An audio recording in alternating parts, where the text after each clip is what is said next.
sun. I show you how deep the rabbit hole goes. Listen to Pavarotti. Can I be your superhero? Hello, welcome to The Revealing. I'm your host, Pavarotti, and I'm here to discuss the Idaho 4 case. And in an effort to keep everybody apprised on as much information as we possibly can about the case, well, we had some new docs that the judge has decided to unseal, about 4 or 5 of them in total. But it gives us an insight into more things in this case, and it gives us an insight into things that they're going to continue to try to hide from us in this case. So let's go ahead and break these things down and see how much information we can garner from them. There's some really interesting things in these, y'all. All right, so first let's take a look at the order from the judge. Now, he put out 2 orders. They're pretty much the same. They probably didn't let us see the first one that he amended, so or there may be some little minor difference between them. I can't find it. But the unsealing of the final tranche of records identified in the order regarding sealed documents on August 4th as number 5, 8, 11, 17, and 29 is objected to, at least in part or by one or both parties, insofar as those records disclose names and contact information of lay witnesses and expert witnesses identified in this case.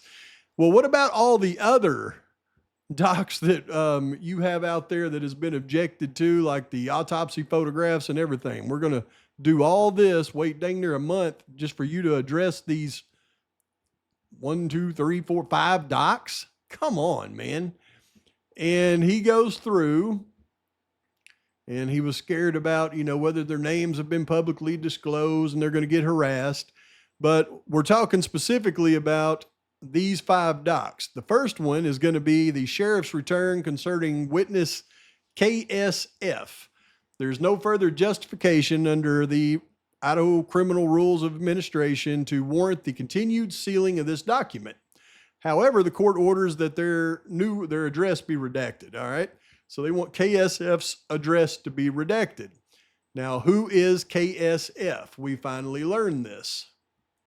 When we go to the personal return of service in the state of Idaho, we learn that this witness's name is Candy Sue Floria, and they are located within the county of LIEDAHO, state of Idaho, and this is to be served to Candy Floria, and they have served it.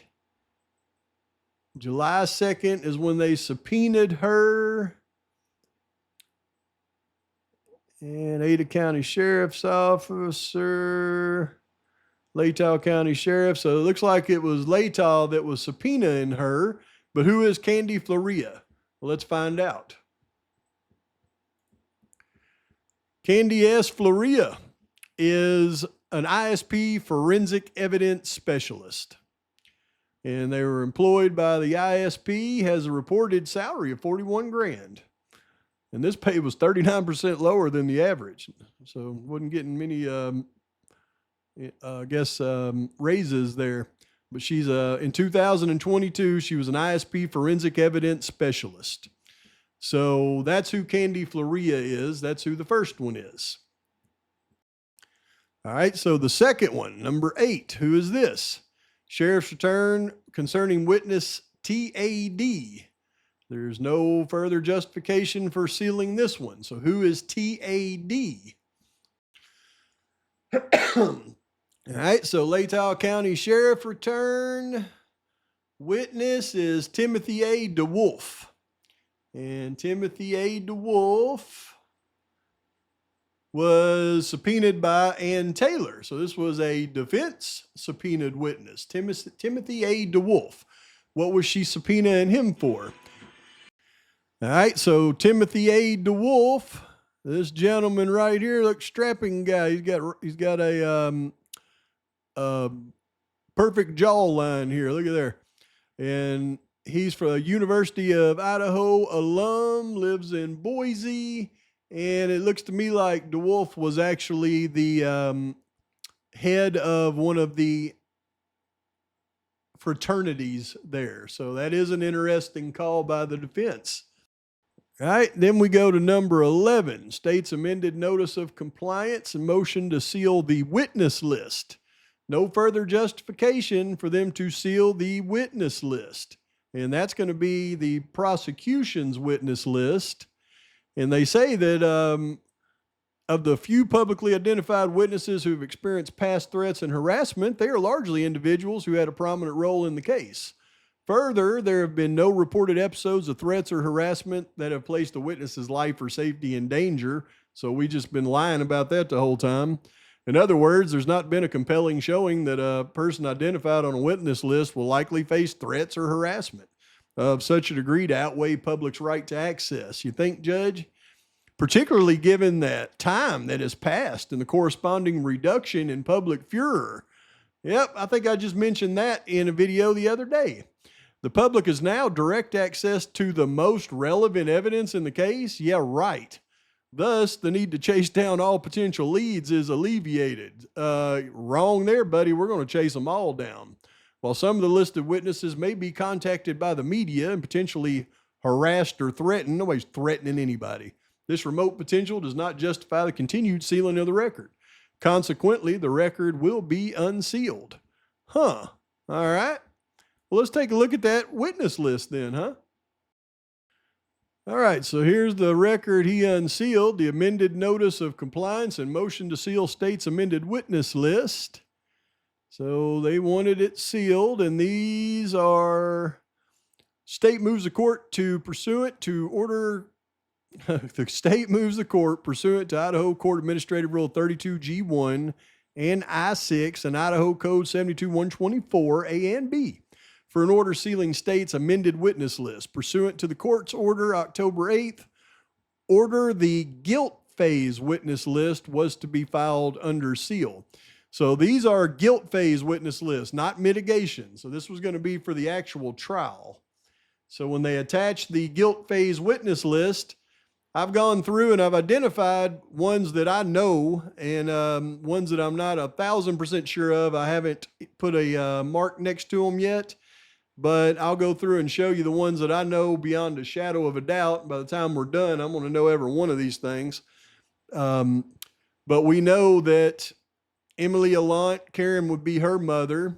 Obviously, that's related to the 911 call. Jenny Ayers is a ISP forensic tech. Nick Balance is FBI. Cole Barenberg would have been an alt perp. Heather and Jared Barnhart, those are the the state's experts on Koberger's phone and leaking all the information and making up crap. Mason Barstow, Lyndon Beck, we know those are frat guys. Rob Hilley's an FBI agent. Anthony Imel, FBI agent. Hunter Johnson, a 911 call. Interesting, you got Quinn Kelly listed in these witnesses. I can't imagine if Quinn Kelly said he wasn't in Moscow, why he would pop up in their list.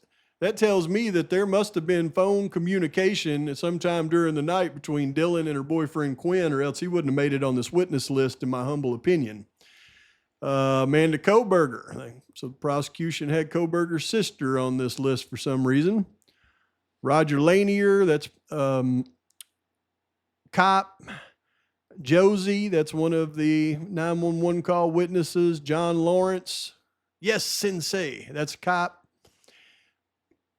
Catherine Mary Mabbitt, that's the coroner and lawyer and go-to for all BS in the town. Jenna McClure, that's the one that was on the text messages with Dylan. Talbot, cop. Tanzola, cop. Urig is FBI. Vargas, ISP.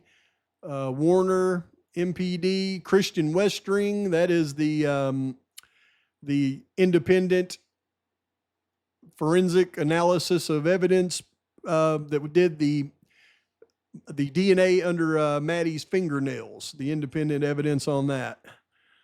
And let's go back up to the top. Dustin Blaker, obviously. Jennifer Braun. Now, this one is very interesting. That Braun name is not a name that goes around, to a lot of people. And we've talked about Janelle Braun. I can't find anything on Jennifer. Anybody got anything on Jennifer? Let me know. Because is this just Janelle under a alias or something? But let's keep going. We got Hunter and Maisie. They want to be in there because they're popped up in that black Ford Explorer. Shane Cox, that was one of the ISP forensic guys. Don Daniels, that's a Pullman PD. Gary Dawson, that was an ISP guy. Molly McMichaels, key to the case. Jade Miller, ISP forensics. Dylan Mortensen, Lawrence Mowry. Dylan Mortensen, roommate. Lawrence, the roommate, only supposed witness in the case. Lawrence Mowry, the MPD detective. Coy Nguyen, that's Brian's office partner. Rylene Nolan, head of the ISP lab. Mitch Nunez, MPD officer. Special Agent Ryan O'Neill, confidential informant handler for the FBI. Brett Payne, lead detective. Jack Decor, boyfriend. Special Agent, FBI Agent Michael Douglas, financials. Darren Duke, officer.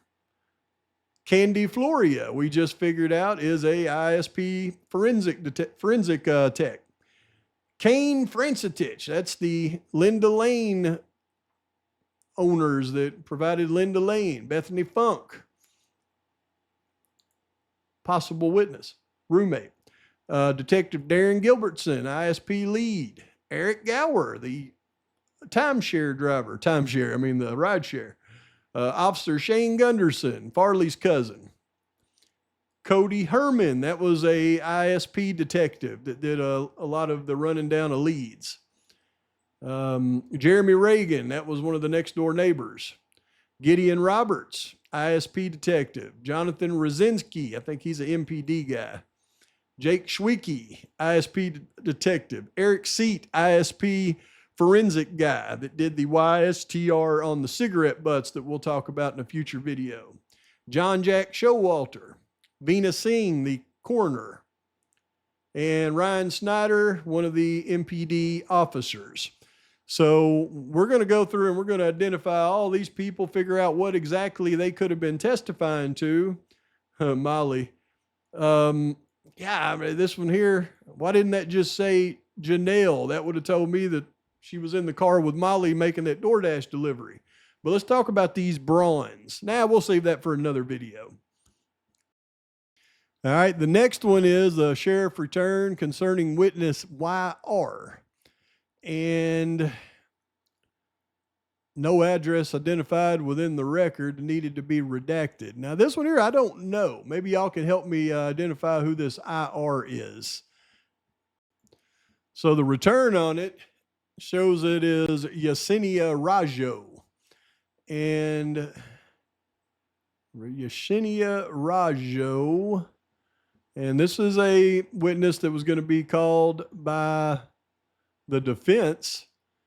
And even though that the judge said that this didn't have an address that needed to be redacted, I mean, it says right there, 706 Elm Street in Moscow. So they were ordered to appear at the hearing. Yesenia Rajo.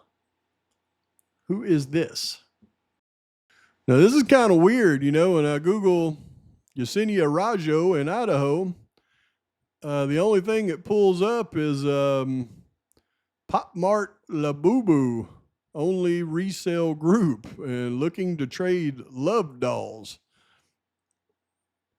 And then there's I don't know if that's Yesenia Rajo, but looking to trade love dolls. What in the heck is a love doll? Apparently, a love doll is a Labubu, is a collectible plush toy based on a mischievous elf-like character from the Nordic mythology inspired The Monsters book series by artist Casing Lung. The toy gained global popularity after Chinese company Pop Art began releasing the figures in 2019, often sold in blind boxes that add a surprise element for collectors. You can watch this video to learn more about the Labubu phenomenon. Weird, y'all. All right, the next one was number 29, and that was just the mitigation witness list for the defense. And remember, mitigation is if Brian Kohberger was found guilty, people that would have testified on his behalf. And what's interesting is the judge says we're going to keep one of them out because of their health issues, and they didn't want them to have, I guess, a heart attack if somebody was trying to harass them, and that might have caused medical issues. But I don't see any reason to go through mitigation witnesses. And then there's this one that's the most egregious one of all.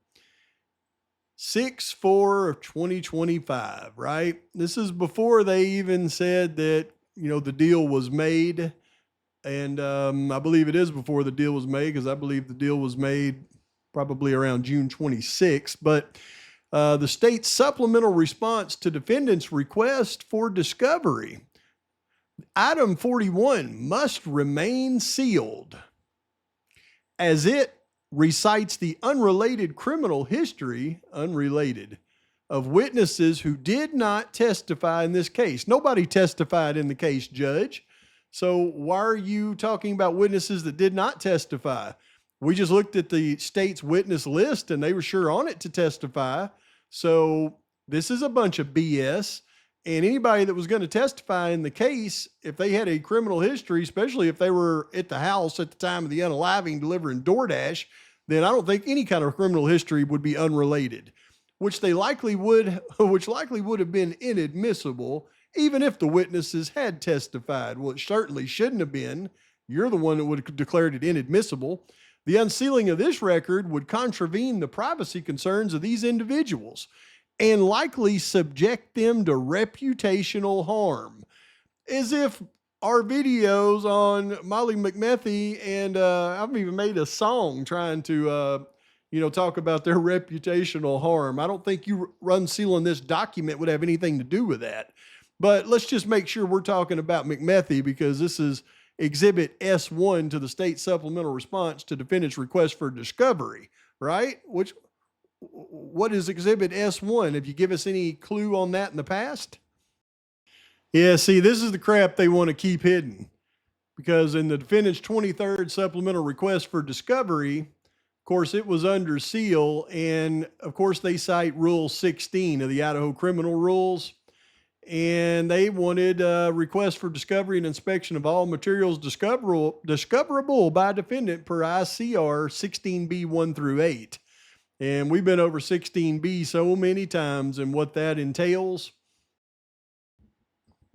And we can bet it goes to right here, state witnesses. On written request of the defendant, the prosecuting attorney must furnish to the defendant a written list of the names and addresses of all persons having knowledge of relevant facts who may be called by the state as witnesses at the trial, together with any record of prior felony convictions of any of them. That is within the knowledge of the prosecuting attorney. Prosecuting attorney must also furnish on written request statements made by the prosecution witnesses or prospective prosecution witnesses to the prosecuting attorney or the prosecuting attorney's agents or to any official involved in the investigation of the case, unless a protective order is issued as provided in subsection I of this rule. So there is no doubt what the judge is keeping sealed is the criminal records of Molly and company. Why are you not unsealing that one, Judge? We already know what it is, because you're hiding the whole case from us still to this day. There's no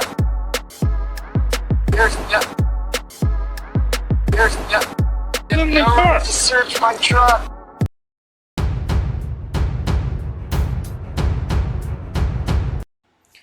So while they're going to continue to keep the important parts of this case hidden until somebody with some power and a set of, brass ones steps up to the plate and applies pressure to get this thing out in the open, it'll continue to go this way, I guess. But they're going to continue to dribble out little pieces of information that's going to assist us in continuing to dial this thing in. So we'll continue to watch it like a hawk. But in the meantime, please like and subscribe to the channel. Post your comments, thoughts, criticisms. Till next time, Pavarotti is out. until I